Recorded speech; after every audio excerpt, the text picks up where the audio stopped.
Buenos días a todos, bienvenidos a este cuarto taller de biología sintética hecho por LegChain. Hoy día vamos a presentar Diana, Maciel y yo.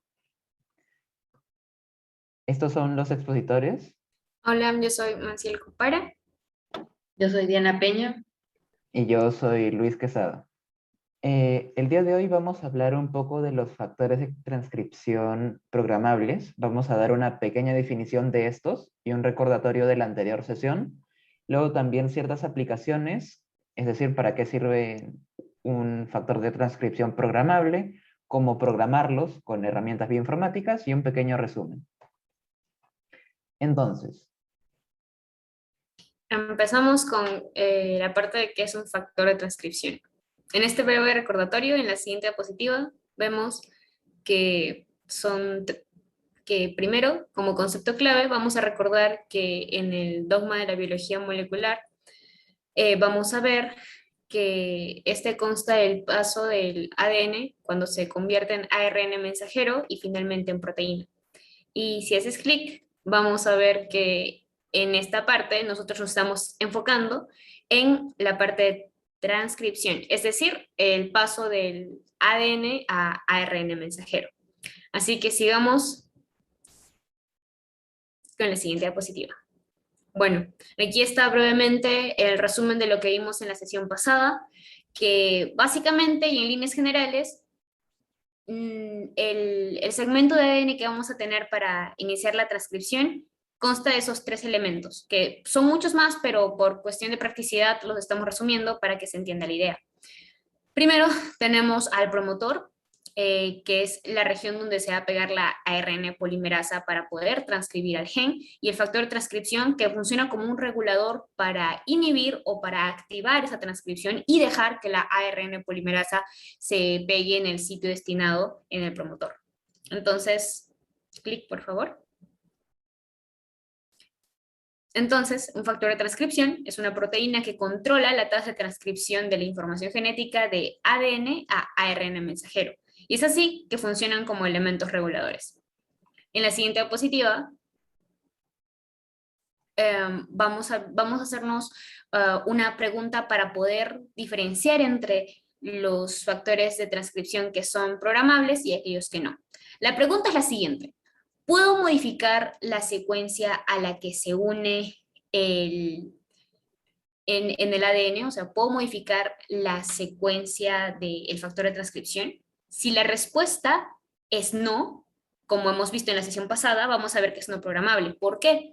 Porque yo tengo una región, digamos que en mi mano aquí está el factor de transcripción, solo se va a pegar a una región de ADN que ya esté definida. Es como si fuese un rompecabezas. No puedo cambiarlo, ya está definido. Yo solo tengo que contar la pieza a la cual encaja.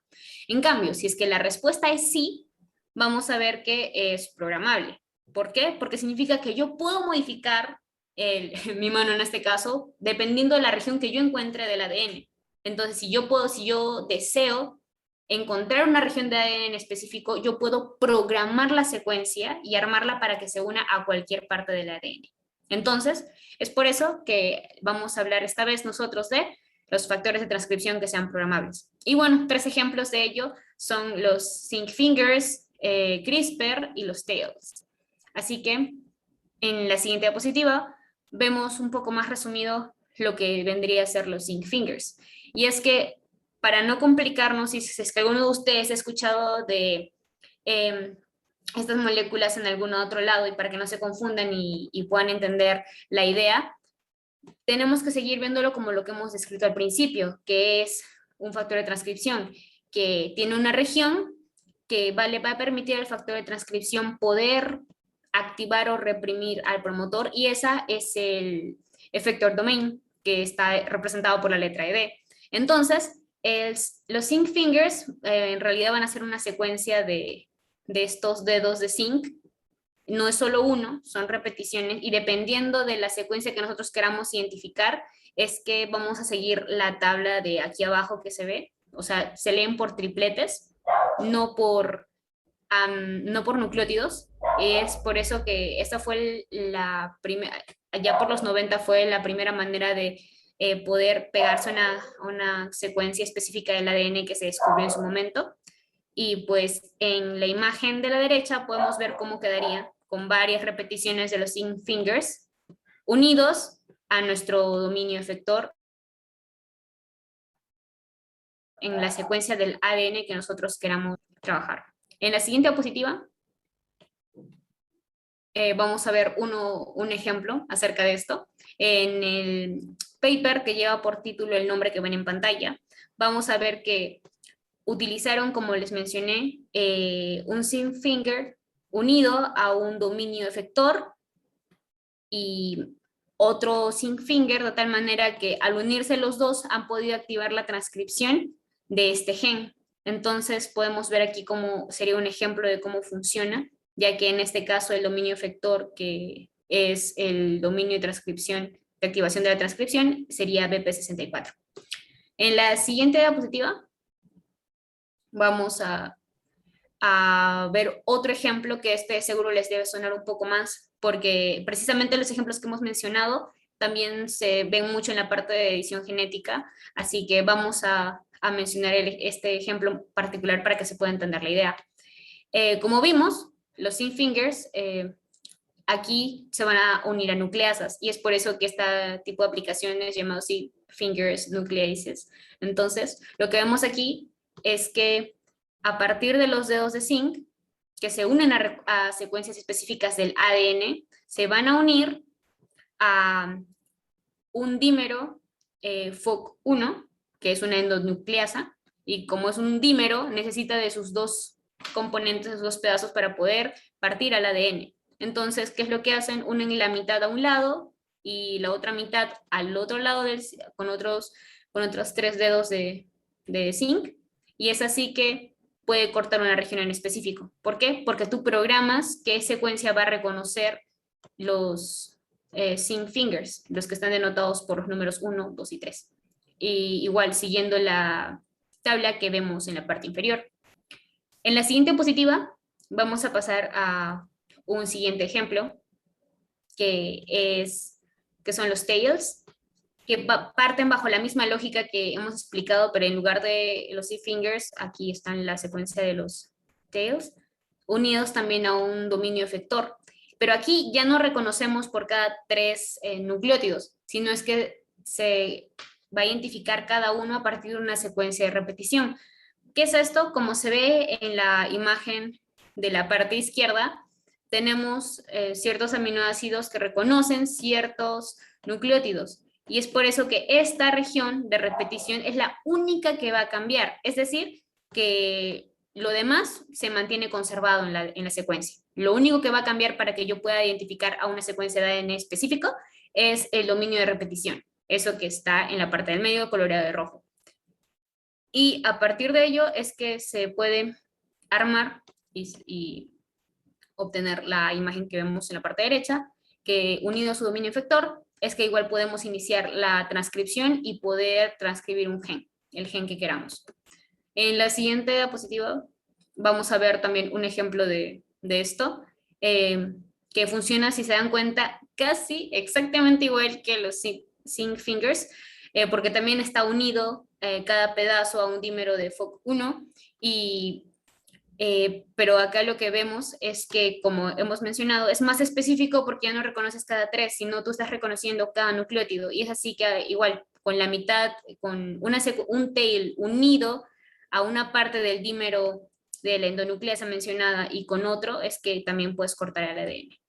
En la siguiente diapositiva vamos a ver el tercer y último ejemplo, y seguro también debe haber sido el que han escuchado con mayor frecuencia, que es CRISPR. CRISPR ha sido un boom estos últimos 10 años, pero a que no sabían que también puede utilizarse como factor de transcripción. Bueno, aparte de cortar, que es lo que normalmente hace este complejo de Cas9 con CRISPR, lo que también podemos hacer es utilizarlo como un factor de transcripción. ¿Cómo así?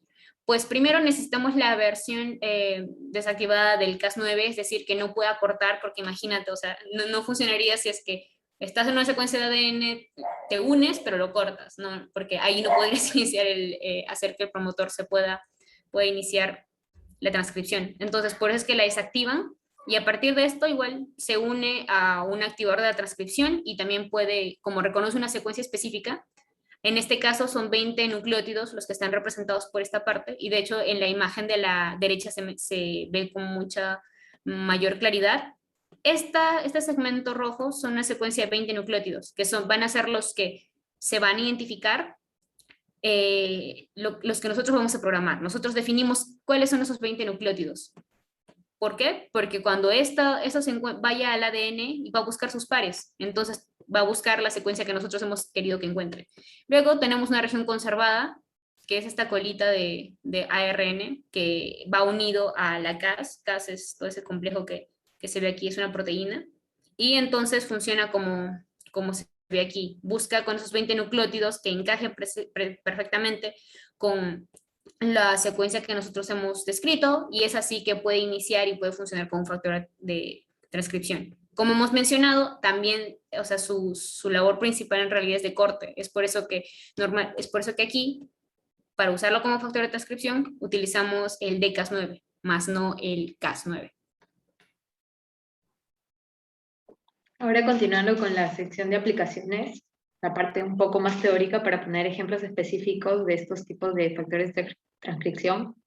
Empezamos con los zinc fingers. Estos en realidad son los dominios de unión más comunes, como mencionó Maciel, y se han estudiado ampliamente para diversas aplicaciones, como regulación genética, ingeniería del genoma y diagnósticos. Por ejemplo, siguiente, por favor. Hay bastantes vías moleculares que regulan estos zinc fingers en condiciones fisiológicas normales. Por ejemplo, en el caso A, si se puede ver bien, hay un zinc finger específico, el 750, que regula la diferenciación terminal de los queratinocitos, células de la piel, al interactuar con una molécula, por ejemplo, la KLF4, y reguladores de la cromatina, composición de los cromosomas. Esta interacción conduce a la regulación positiva de otros genes y así sucesivamente. Por ejemplo, en el caso B, también el KLF4 regula la diferenciación de células epiteliales. En el caso C, por ejemplo, el KLF5 está involucrado en la diferenciación de mioblastos. Y en el caso D, por ejemplo, la presencia de la molécula SLUG en el promotor reduce el reclutamiento de otra molécula HDAC. Esto produce la activación y la expresión de PARG mediada por CEBP. Esto favorece al proceso de adipogénesis. Entonces, como podemos ver, son procesos vitales que se dan dentro de nosotros y los cuales quizás no sabíamos que estaban regulados por los zinc fingers. Siguiente. Luego otros ejemplos más específicos, ya con respecto a enfermedades, hay uno muy conocido y que se estudió bastante, que es el de la enfermedad de Parkinson. En realidad esta alteración que se ha dado, mediada por los zinc fingers para tratar la enfermedad, ya ha llegado hasta incluso ensayos clínicos para el tratamiento de la enfermedad, y lo que hacen es ver cómo se puede eliminar genéticamente el gen o en el complejo CCR5, lo cual provocaría la resistencia al VIH, ya que esto permite que las células T, las células inmunes modificadas con los zinc fingers, reconstituyan potencialmente la función inmunitaria en pacientes con VIH al mantener una población de células T resistentes al VIH. Ahí podemos ver un poco más en la imagen, en donde se ve que el CCR5 mutante interactúa con el receptor del CD4, lo que, bueno, como ya mencioné, hace que la persona, el paciente, sea resistente a la enfermedad. Entonces, esos son como que uno de los avances más que se han llevado más lejos en lo que es el campo de zinc fingers en la salud, pero también hay otros como el de la anemia falciforme, en donde se utiliza los zinc fingers con otra tecnología que es de las células pluripotentes, en donde se trata de corregir la mutación del gen S6B de la betaglobulina para la anemia de las células falciformes. Entonces, a pesar de que sea otro campo, se puede ver que incluso se trata con zinc fingers y con tails, como vamos a ver más adelante, las mismas enfermedades. Siguiente. En el caso de tails, también utiliza esta tecnología para diversas aplicaciones en la biotecnología y en la biomédica. Por ejemplo, en la foto como que resume un poco todas estas aplicaciones y herramientas que tiene tails. Por ejemplo, ha sido característica para una amplia variedad de herramientas para la edición de genoma, el epigenoma y el transcriptoma, así como que para la pintura de cromosomas. Esto también se refiere a la versatilidad que tienen los tails para apuntar a cualquier secuencia específica de ADN o proteína asociada al ADN, lo que abre un montón de oportunidades para tratar diversas enfermedades, como vamos a ver ahorita. Siguiente. Por ejemplo, también como mencioné, trabajaban con la anemia falciforme, específicamente con este gen. Como mencionó Maciel, funcionan de la misma forma, o de forma muy parecida, por lo que extiende ese gen que provocaría la enfermedad. Y también, específicamente el que vemos en la imagen, trata de la distrofia muscular de Duchenne, en donde utilizan tails optimizados. Y esto lo que hace es manipular la secuencia de nucleótidos de la proteína distrofina que está involucrado en esta enfermedad. Entonces, ya se ha visto que con éxito se ha podido realizar la operación. Se habla de unos exones 51 que se eliminan a través de ciertas moléculas y esto corrige el marco de lectura del gen, lo que promovió la expresión exitosa de la proteína. Asimismo, no se especifica acá, pero el sistema TAILS, al igual que Zinfingers, también se utilizó contra el VIH y también contra el mismo gen CCR5 para lograr esta resistencia. Pero lo que sí se diferencia con respecto al Zinfinger y el TAILS es que los TAILS mostraron una citotoxicidad mucho menor con una actividad fuera del objetivo significativamente reducida en comparación con los Zinfingers. Esto para el VIH. Asimismo, también trabajan con enfermedades mitocondriales y quizás la aplicación la han escuchado o la pueden buscar como MitoTails, que es el nombre que le dan cuando tratan estas enfermedades. En realidad la causa de estas enfermedades son bastantes y se hacen evidentes con las mitocondrias defectuosas que se enriquecen por encima de un umbral. Normalmente tiene entre un 60 y 90% de ADN mitocondrial mutante en la célula. Entonces lo que ellos hacen al tratarlo con TAILS es reducir el porcentaje de las mitocondrias con TAILS defectuosas al 40% o menos. Entonces, esto por la alta especificidad que tienen los TAILS, que les ha prometido a los científicos eliminar específicamente estas mitocondrias defectuosas, cuyos cromosomas llevaban solo una mutación puntual en comparación con el cromosoma de una mitocondria normal. Esto también lo fusionan con diversos dominios catalíticos y con el objetivo de hacerlo mucho más específico. Entonces, para que recuerden, la aplicación se llama MitoTail o MitoTail y trabaja con todo este tipo de enfermedades. Siguiente. Y por último, y no menos importante, incluso se puede decir que es una de las herramientas más potentes que se tiene hoy en día y que se sigue explorando, es el CRISPR, y tiene demasiadas, como verán, aplicaciones. En esa imagen de la derecha se trata de resumir muchas de ellas. Por ejemplo, en el recuadro A, habla un poco de que la nucleasa Cas9 escinde el ADN a través de sus dominios RUP y HNH, los cuales cortan una hebra de ADN para generar extremos rotos. Estos dominios catalíticos se pueden activar para generar mutantes de la nicasa que causan roturas de ADN de una sola hebra. Luego también en el caso B nos hablan de complejos de adeninasas Cas9 con sitio objetivo espaciados para imitar los dominios objetivos a través de mellas cooperativas, esto duplicando la duración del reconocimiento del objetivo sin tener que sacrificar la eficiencia del corte.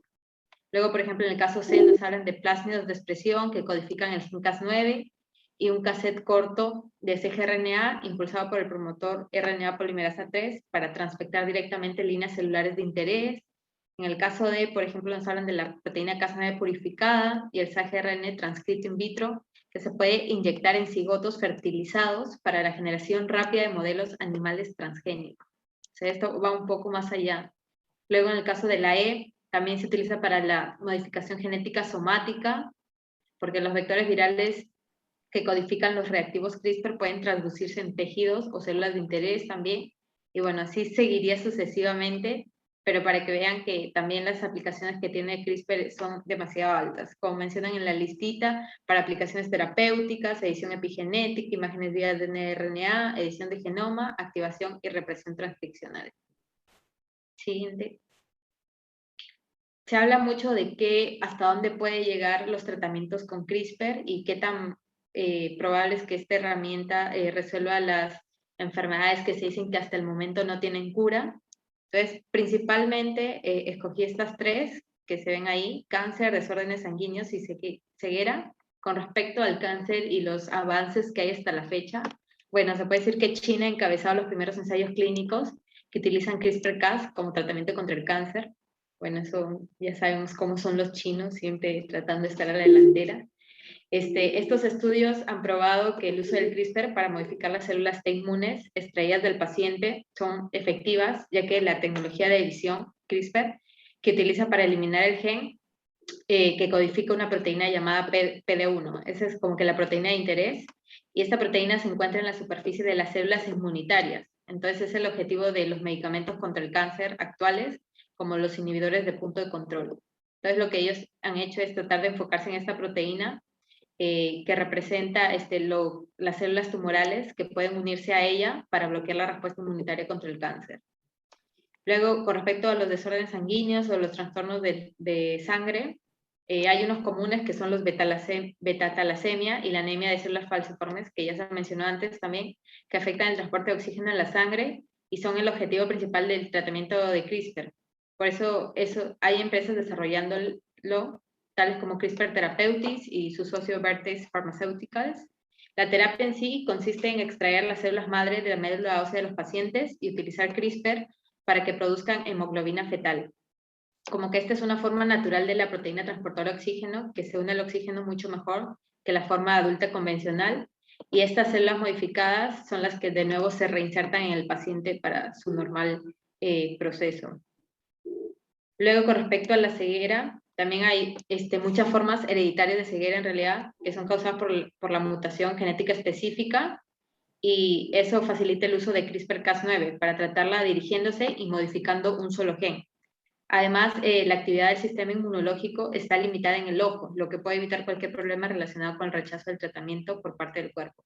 Aquí se encuentra trabajando, por ejemplo, la empresa Editas Medicine con CRISPR para la amaurosis congénita de Leber, que es, bueno, más específico, un tipo de ceguera más específico, es la ceguera más común infantil, y actualmente no existe tratamiento para ella. Entonces, lo que se pretende es que el tratamiento con CRISPR pueda restaurar la función de estas células sensibles a la luz antes de que los niños pierdan la vista por completo al corregir la mutación genética más común detrás de la enfermedad. En realidad los estudios de estas enfermedades están en las páginas de revistas científicas y pueden chequearlos si es que tienen alguna duda, porque es muy interesante cómo la tecnología puede llegar a curar enfermedades que para nosotros parecían que no tenían cura alguna. Ok, ahora vamos a ver un poco de cómo programar estas proteínas mediante herramientas bioinformáticas, bueno, y también mRNAs. Para esto vamos a estudiar sobre todo el gen EXT1. Es un gen humano de exostosina glicotransferasa 1. Pueden verlo en el NCBI. Es, bueno, bastante útil esta plataforma si es que no la conocen ya. También pueden entrar desde su celular para ver y descargar el formato FASTA en casos lo vean necesario. En primer lugar, sobre los zinc fingers, esta es una herramienta, bueno, más o menos antigua, tiene ya unos 15 años y se puede notar en el formato. Aquí podemos ver de que nosotros tenemos que poner una secuencia de ADN de máximo 10.000 kilobases. Yo he puesto una de 5.000, de los 5.000 primeros genes del XT1, y podemos poner qué tripletes nos interesan. Podemos marcar que todos nos interesen, que si es continuo los puntos de interés, y el mínimo de pares de bases que debe de seleccionar. Normalmente está bien si es que lo dejamos con estos parámetros. A esta herramienta pueden entrar con scripts.edu, y bueno, ahí pueden encontrarlo en especial en el Zinc Finger Design, en esa parte. Ahora bien, lo siguiente que nos dará será de que está buscando los sitios de unión para los Zinc Fingers. En este mapa de aquí podemos ver que las partes rojas son donde sí se pueden unir algunos Zinc Fingers. Entonces, estos serán los que más nos van a interesar. Cuando bajemos a esta parte de aquí, vamos a poder ver la posición de inicio de estos sitios de interés, qué tan grandes son, cuántos subsitios pueden tener, una puntuación, bueno, mientras es más alta es mejor. Si es que tiene tripletes repetidos, si tiene no es mejor. Y una vez hayamos escogido uno de los más interesantes o que mejor más nos convenga, hacemos clic en este triángulo y pasamos a lo siguiente. Aquí vamos a poder ver cuál es la cadena de aminoácidos que nos darían los zinc fingers que nos interesan. Y también nos daría qué tripletes se unirían con qué parte de la hélice. Así también nos indica cuál es el esquema que podrían tener cada uno de estos zinc fingers. Con esto ya podríamos saber cómo podríamos predecir estos zinc fingers. Luego, pasando ya a los tails, entramos a una de mis plataformas favoritas, que es ChopChop. Suena bastante bonito y es bastante divertido, la verdad, su nombre. Podemos entrar desde la página que dice la primera página. También otra opción es etalent.org. No la uso tanto porque no es tan fácil su interfaz como la de ChopChop.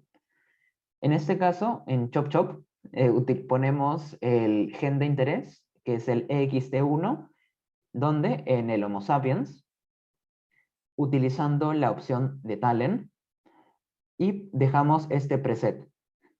Ahora hacemos clic en encontrar los sitios de interés y obtenemos varios. Acá podemos ver de que son millones de pares de base, pero en general lo que nos interesa está por aquí y aquí.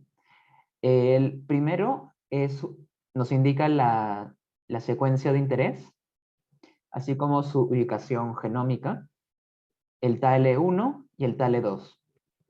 También nos indicará si es que existen algunos sitios de restricción y demás. Si es que hacemos clic en el 1, por ejemplo, podremos ver distintos datos importantes de este tail. Podemos ver que se ha hecho bastante zoom en esta parte y ahora ya no son, bueno, ya son solo unas cuantas cientos de pares de base. Podemos ver tanto el primer izquierdo como el primer derecho. También podemos ver algo importante para una posible clonación que hagamos, que es la temperatura el melting temperature. Y podemos ver qué tan grande sería el producto el producto que hayamos encontrado. Finalmente, también mediante ChopChop podemos revisar el CRISPR. Aquí tendríamos que hacer clic nuevamente en el método que vayamos a usar y podemos utilizar, por ejemplo, o Cas9 o Cas13 también. Entonces, aquí indicando también el mismo gen de interés, podemos hacer clic en encontrar los sitios. Ahora veremos de la misma manera que en los tales los distintos CRISPR, las distintas secuencias de interés en CRISPR, la zona genómica de interés y qué línea es, no creo que es, qué strand es, si es la positiva o la negativa. También nos va a indicar el porcentaje de GC, esto indica más o menos qué tan estable es, si es autocomplementario y también la eficiencia de esta secuencia. Aquí también mientras más alto es mejor. Ahora, de la misma forma que hicimos clic en el que nos interesaba, también podemos hacerlo para el CRISPR. También podemos encontrar muchos datos de interés. Ahora se ha hecho un zoom a nuestra parte de interés, nos va a decir qué tan grandes van a ser las secuencias que vamos a transcribir mediante los primers izquierdos y derechos. Así también nos va a decir la melting temperature de nuestros primers y qué sería lo que obtendríamos al final mediante el product size. Acá podemos ver de que uno de los más grandes es el de más arriba, que es el 1. Y ahora por último vamos a ver un pequeñito resumen de lo que hemos hablado hoy día. Bueno, tanto Zinc-Fingers como Tail y como CRISPR son programables. ¿Esto qué quiere decir? Que pueden transcribir una parte específica del ADN. Hemos visto que tienen muchísimas aplicaciones y en realidad todas las herramientas bioinformáticas ayudan bastante en su programación y a simplificarnos la vida. Así que les doy gracias a todos. Pueden realizar sus preguntas en las stories de nuestro Instagram. Pueden escribirnos también a igem@utec.edu.p. Somos LecChain y síganos en nuestras demás redes sociales. Muchas gracias a todos.